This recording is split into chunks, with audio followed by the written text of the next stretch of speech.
Imagine finding out your husband is cheating on you at your own son's birthday party, not through a rumor, but by accidentally catching it on camera while rewatching the home videos. That's the exact moment Sandy's world shattered, and it's where our story begins. Sandy is 40, a dedicated mom, and suddenly, she's a single woman starting from zero. She packs up her kids and moves to the chaotic, neon-lit streets of New York City, determined to prove that her life isn't over just because her marriage is. But she never expected that her fresh start would involve a 25-year-old guy named Adam who was about to turn her world upside down in ways she couldn't imagine. Sandy's first mission in the Big Apple is finding a job.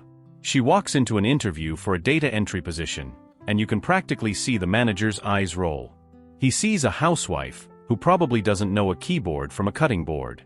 But Sandy isn't just any housewife. She's sharp, tech-savvy, and shuts him down by crushing the technical tests. She gets the job, but now she has a bigger problem. She needs a place to live and someone to watch her kids while she rebuilds her career. Enter Adam.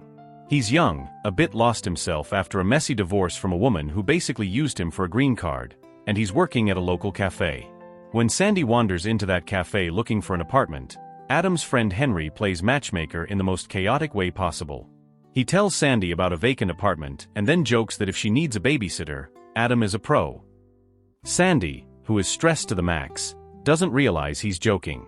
She takes it seriously, likes the apartment, and suddenly, this 25-year-old guy is her new Manny. Now, Sandy's friend is already in her ear, telling her she needs a man. But when Sandy spots Adam at the gym, she's mortified. She thinks of him as just a boy. However, life has a funny way of forcing people together. Sandy eventually works up the nerve to ask him to watch the kids on a Thursday night so she can go on a blind date. Her kids are typical, they give her a hard time about dating, but Adam steps in with a natural charm that wins them over. That first date? It's a total disaster. The guy is rude, handsy, and frankly, a bit of a creep. Sandy ends up fleeing the date and running home in tears. When she gets back to the apartment, Adam is there. Seeing her so vulnerable, he doesn't judge. When Sandy admits she can't even pay him for the night yet, Adam looks her in the eye and says something that hits deep: "Don't worry, we're family." It's a small moment, but the spark is officially lit. The next morning, things go from emotional to hilarious. Adam is at work when the kids burst in screaming that their mom is dead. He rushes to the apartment in a panic, only to find Sandy passed out on the bed. She wasn't dead, she just had a few too many drinks to drown her sorrows and crashed hard. When she wakes up, she's terrified she did something embarrassing, but Adam just handles it with grace, taking the kids to school so she can get to work. And guess what? That work trip pays off. Instead of being fired for being late, Sandy gets promoted to a writer for a major TV program. To celebrate, she takes Adam and the kids to dinner. The chemistry is becoming undeniable. Adam tells her he believes she'll be the face of the show one day. But there's a shadow over them, Adam's parents. They aren't thrilled that their college grad son is essentially a full-time nanny for a 40-year-old divorcee.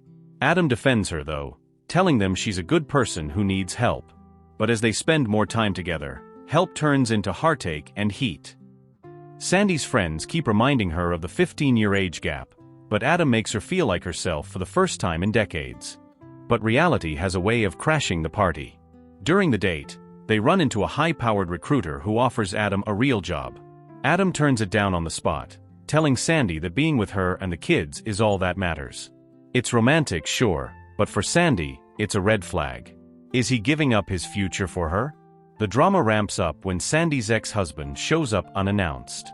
He's judgmental and toxic, blaming Adam for corrupting the kids.